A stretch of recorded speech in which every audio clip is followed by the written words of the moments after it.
మోకాళ్ల నొప్పులు, gas, gut health వంటి సర్వ రోగాలకు నివారణి అరుణ యోగా ఆముదం. కోమా ఇన్సిడెంట్ అనేది సోషల్ మీడియాలో చర్చ జరుగుతుంది కదా.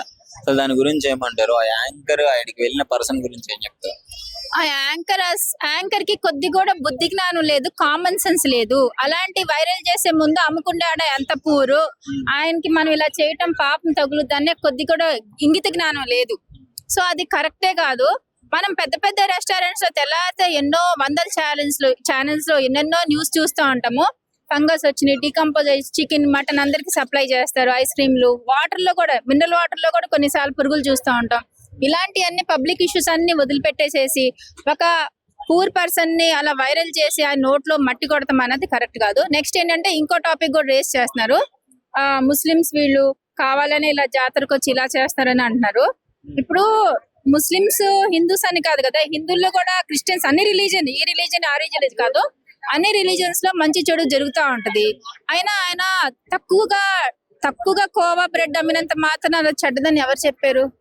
అది చెడ్డదేం కాదు. ఎక్కువ మంది కొనడం కోసం కూడా కొంతమంది రేట్ తగ్గించి లెస్ ప్రైస్ తో కూడా సేల్ చేస్తారు. తక్కువైనంత మాత్రాన దాన్ని మనం తక్కువగా చూడకూడదు. మరి అలా అని కూడా డిమార్ట్ లో ఆయన హెవీ డిస్కౌంట్ ఇస్తారు. ఎక్కడ లేని జనం అంతా చాలా మా సూపర్ మార్కెట్స్ ఉన్నాయి. మోర్ ఉంది, రిలయన్స్ ఉంది, నెక్స్ట్ విజేత సూపర్ మార్కెట్ చాలా ఉన్నాయి, రత్నదీప్, ఇవన్నీ వదిలేసి మనందరం డిమార్ట్ కి వెళ్తాం కదా. ఆయన ఎక్కువ సేల్ అవ్వాలన్న ఉద్దేశంతో హెవీ డిస్కౌంట్ ఇస్తారు. అయినంత మాత్రం చెడ్డదని మీరు ప్రూవ్ చేస్తారా? బన్కి రిలీజియన్ కి సంబంధం ఏంటి? ఒక మతానికి సంబంధం ఏంటి? బన్ కోవా సంబంధం అదే నేను చెప్పుకొస్తున్నా. ఇప్పుడు డిస్కౌంట్ ఇస్తే ఈ చెడ్డే కావు కదా. అలాగే బన్ తక్కువ రేటుది ఇది మంచిది కాదు అన్నది కరెక్ట్ కదా. రిలీజన్ కాదు. ఆ ఛానల్ ఆయన జస్ట్ వైరల్ కోసము, ఫాలోవర్స్ ని పెంచుకుంటాం కోసం, వ్యూవర్స్ ని పెంచుకుంటాం కోసమే అలా చేస్తాడు. వీళ్ళకి ఏంటంటే ఛానల్ కి ఏ టాపిక్ దొరకకపోతే ఎలా వైరల్ అవ్వచ్చా, ఇదే మంచి అవకాశం అని చూస్తూ ఉంటారు.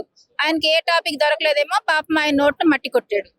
అంటే ఆయన వీడియో చాలా బాధ అనిపించింది. ఆయన అందరూ కలిసి చుట్టుముట్టేసి, ఏం తెలియని ఆయన్ని నువ్వు తప్పు చేసావు, నువ్వు నిజంగా వాళ్ళని చంపడానికి అంటారు. హిందూ ముస్లిం నరుక్కుని చావటానికి మధ్యలో రిలీజన్ ని అసలు ఎందుకు చేస్తున్నారు? అసలు ఆ ఛానల్లో ఎవరు ఏంటి అసలు పట్టుకుని అడగాలి ఒకసారి. ఎవరు ఆ ఛానల్లో? అలాగంటమే కరెక్ట్ కాదు. మొత్తానికి మీరైతే అతనికి సంబంధించట్లేదు పాపమ్మ. అవును, రిలీజన్ పరంగా ఎన్నో ఉన్నాయి కదండి. మనం గవర్నమెంట్ హాస్టల్ రీసెంట్ గా న్యూస్ చేసాం. కులిపోయిన వెజిటేబుల్స్, సొరకాయలు అవన్నీ పిల్లలకి పెడుతున్నారంట. అలాంటి ఛానల్స్ వాళ్ళు చూపించచ్చు కదా, గవర్నమెంట్ ఆటలో ఇట్లా జరుగుతుందని. అన్ని స్టేట్స్ లో, ఒకటని కాదు, ఒకటని చూపించారు. మన చాలా స్టేట్స్ ప్రైవేట్ ఆటలో ఫీజు తీసుకుంటే వరస్ట్ ఫుడ్ పెడతారు. అలాంటివి చూపించుకోవచ్చు కదా, రెస్టారెంట్ చూపించుకోవచ్చు కదా. ఎన్నెన్నో ఉన్నాయి. మన పక్కన ఫుట్పాత్ మీద కొన్ని గలీజీ ఉంటాయి. అలాంటివన్నీ వదిలేసేసి పుట్టి ముస్లిము వీళ్ళే ఎలా చేశారు కాబట్టి వాళ్ళు ఏం అనలేరు. అవును, ఎకనామికల్ గా వీక్ కాబట్టి వాళ్ళు ఏం చేయలేరు కాబట్టి అలా చేస్తున్నారు. అది స్ట్రాంగ్ గా ఉన్న వాళ్ళని అయితే ఏమి చేయలేరు. స్ట్రాంగ్ గా ఎవరైతే ఎకనామికల్ గా, ఫైనాన్షియల్ గా స్ట్రాంగ్ ఉన్న వాళ్ళైతే ఏం చేయలేరు. ఎవరైతే వీక్ గా ఉంటారో వీళ్ళు ఏం చేయలేరు అని కూడా వాళ్ళ బలహీనత చూసి కూడా వీళ్ళు ఆడిస్తారు అనమాట. నమస్కారం అండి. ఈ కోవా బన్ గురించి ఇన్సిడెంట్ జరిగింది కదా, సోషల్ మీడియాలో అదే చక్కర్లు కొడుతుంది. చాలా మంది ఆ కోవా అతనికి సపోర్ట్ చేసుకుంటూ వీడియోలు కూడా అప్లోడ్ చేయడం జరుగుతుంది. ఫస్ట్ ఆఫ్ ఆల్ ఇక్కడ మెచ్చుకోవాల్సిన విషయం ఏంటంటే అండి, అది చిన్నదైనా కానీ మొదలు పెట్టారు అడగడం అనేది, ప్రశ్నించడం అని చెప్పి మొదలు పెట్టారు. ఇది ఏంటంటే మెయిన్ థింగ్ మనకు వచ్చేసి లవ్ జిహాద్, ఫుడ్ జిహాద్, ల్యాండ్ జిహాద్ లాంటివి. దీంట్లో ఇది వచ్చేసి ఫుడ్ జిహాద్. కాకపోతే చిన్న వ్యాపారస్తుల మీద పడడం అనేది, ఒకటి చూడండి, కుక్కని ఎవడైనా కానీ ఊరిని తరిమేయగలుగుతాడు, కానీ పోటీ అనేది సింహం మీద పడ్డప్పుడు తెలుస్తుంది. అది అనేది పెద్దవాటి మీద పడాలి. ఇప్పుడు ఒక పాన్ పరాగ్ అని చెప్పేసి యాడ్ వస్తుంది, దాని మీద 3 హీరోలు ఉన్నారు. 3 హీరోలు కూడా కోటాను తీసుకుని యాడ్ చేస్తున్నారు. అంటే వాళ్ళకి ఆ సంపాదన ఎక్కడి నుంచి వస్తుంది? ప్రజల ఆరోగ్యాన్ని నాశనం చేస్తే ఆ సంపాదన వాళ్ళకి వస్తుంది. అంటే అంత సంపాదన ఇచ్చి వాళ్ళని పెట్టుకొని కూడా అడగడానికి మనుషులు భయపడుతున్నారు. ఈ అడగడం అనేది చిన్న వాళ్ళని అడిగే ఓకే సంతోషం, పెద్దవాళ్ళని ఎప్పుడు అడుగుతారు? మీరు పెద్దవాళ్ళ మీద ఎప్పుడు విరుచుకుపడతారు? వాళ్ళని జైలుకి ఎప్పుడు పంపిస్తారు? అసలు వాడు అటువంటివి యాడ్ చేయడానికి సిద్ధపడుతున్నాడంటే వాడికి ఎంత కండకావరం ఉండాలి. అంటే ప్రజలు ఏమన్నా చావని, నాకు అనవసరం, నా డబ్బు నాకు వస్తే చాలు. అంటే అటు దేవుడి భయం కానీ, ఇటు ప్రజలు ఏమనుకుంటారని చెప్పేసి బాధ కానీ, వాళ్ళకి ఆరోగ్యం అనేది పాడైతే వాళ్ళు ఏం చేసుకుంటారని చెప్పేసి ఆ ఆలోచన అనేది కానీ ఏది లేకుండా సినిమా హీరోలు కూడా ఈ రకంగా నీచంగా ఆలోచన చేసుకుంటూ ఇటువంటి యాడ్స్ చేస్తున్నారు. అదే ఒక హీరో ఉన్నాడు చూడండి, తన పేరు సరిగా నాకు గుర్తులేదు, హిందీలో హీరో ఉన్నాడు. తనకు 10 కోట్ల ఆఫర్ ఇస్తా అంటే తాగుడుకు యాడ్ చేయని చెప్పి అన్నాడు. నాకు కావాల్సింది ప్రజల ఆరోగ్యం, కావాలంటే నాకు సినిమాలు రాకపోయినా పర్లేదు, మీరు దీంతో సినిమాలైనా వదులుకుంటా కానీ ఇది మాత్రం చేయని చెప్పాను. అదిగో అటువంటి హీరోని పట్టుకొని వీటికి అగెనిస్ట్ గా చేయండి ఏమైనా, మేము కూడా సంతోషం, మా ప్రజల ఆరోగ్యాలు కూడా బాగుపడతాయి.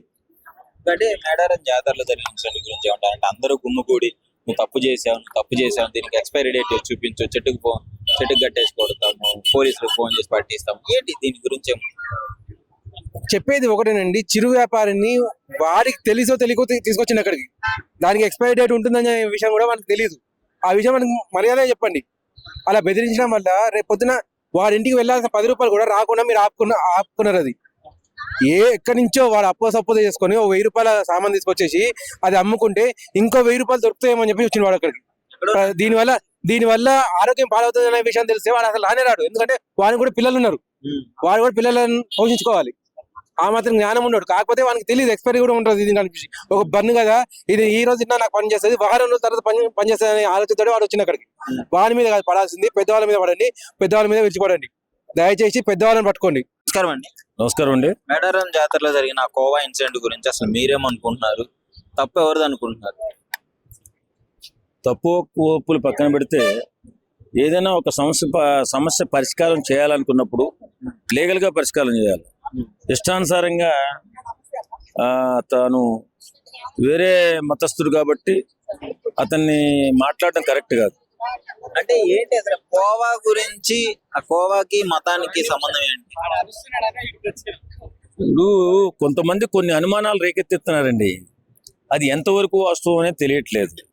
దాన్ని పట్టుకుని ఇప్పుడు ఎక్కువ పర్సెంట్ ఈ కోవా బన్ అనేది ఎక్కువగా ముస్లిం సామాజిక వర్గం వాళ్ళే ఎక్కువ అమ్ముతున్నారు, మనం చూస్తున్నాం. అది అందులో ఏదో కలిస్తున్నారు, కలిపి హిందూ పిల్లలు పుట్టకుండా చేసేటటువంటి కెమికల్ ఏదో కలిపి అమ్ముతున్నారు వాళ్ళు అనేటటువంటి ఒక ఇష్యూని తీసుకొచ్చి తండ్రి కొడుకులు ఇద్దరి మీద ఈ రగడ చేయవలసిన వచ్చింది. అంటే వాళ్ళు ముస్లింస్ కూడా అమ్ముతున్నారు కదా అదే కోవాని, వాళ్ళు తింటున్నారు కదా, మరి అమ్ముతున్నారు తింటున్నారు. నేను ఏమంటానంటే అలాంటి విషయం ఏదన్నా ఇబ్బందికరంగా ఏదన్నా పాపులర్ అయినప్పుడు అది లీగల్ గా వెళ్ళి ఆ చెక్ చేయించుకుని వాళ్ళ మీద ఏదైనా చర్య తీసుకునే పద్ధతి ఒకటి ఉంది. అంతే తప్ప ఇష్టానుసారంగా వెళ్ళి మ్యాన్ హ్యాండ్లింగ్ చేసి కొడతాము, చంపుతాము, కట్టేస్తాము అనడం మాత్రం కరెక్ట్ కాదు. మేడారం జాతరలో పాపం ఒక్కడే ఉన్నాడు, అందరూ గుంపు కూడి నువ్వు ఇది చేస్తున్నావు అని బలవంతంగా ఆయనతో అనిపిస్తుంటే ఆయన కూడా తిని చూపించాడు, అయినా గానీ వాళ్ళు వదలలేదు. అంటే ఏంటి ఆ పరిస్థితి? అదే చెప్తున్నాను కదండి, ఎప్పుడైనా ఒక అపవాదం వచ్చినప్పుడు దాన్ని లీగల్ గా వెళ్ళాలి, అంతే తప్ప మ్యాన్ హ్యాండలింగ్ చేయడం అనేది పొరపాటు. ఎందుకంటే ముస్లింస్ లో తక్కువ మందే ఉంటారు అక్కడ అలాంటి హిందూ పండుగల్లో. అంటే హిందూ పండుగల్లో వాళ్ళు వచ్చి అమ్మడము ఏదైనా ఇబ్బంది పెడుతున్నారు అంటే ఈ మధ్య జరిగిన ఇన్సిడెంట్ల వల్ల అలా అనుకోవడం జరుగుతుంది. హిందువులు కూడా అమ్ముతూనే ఉంటారు కదా, మరి ఆ లెక్కను తీసుకోవచ్చు కదా. సరే, ఏదేమైనా మనం మ్యాన్ హ్యాండ్లింగ్ చేయకూడదు, ఇబ్బంది పెట్టకూడదు.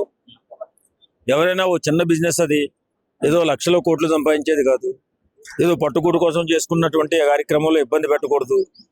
అలాగే జాగ్రత్తగా ఎవరైనా ఏ మతమైనా అన్ని మతాలు సమానమే మనకి. కాబట్టి ఒక మతాన్ని తప్పు చేస్తుందని చూపించకూడదు. తినే ఫుడ్ అది కరెక్ట్ కాదు. తినే ఫుడ్ లో మతాన్ని అంటగట్టకూడదు. నిజంగా మరి వాళ్ళ భవిష్యత్తు, వాళ్ళు ఏదో ఆ వ్యాపారంతో బతుకుతున్నారు, మరి వాళ్ళు వ్యాపారం తీసేనట్టే. వేళ అది కాదు, వాళ్ళు ఏం తప్పు చేయలేదని తెలిస్తే ఆ నష్టపరిహారం ఎవరు ఇవ్వాలి? కాబట్టి ఏదైనా ఒక సమస్య వచ్చినప్పుడు పరిష్కారం దిశగా ప్లాన్ చేయాలి తప్ప ఇలా ఇష్టానుసారంగా వెళ్ళిపోయి అతని మీద దౌర్జన్యం చేసి దుర్మార్గం చేస్తే మాత్రం ఇది కరెక్ట్ అయిన పని కాదు, పద్ధతి కాదని నేను అనుకుంటున్నాను.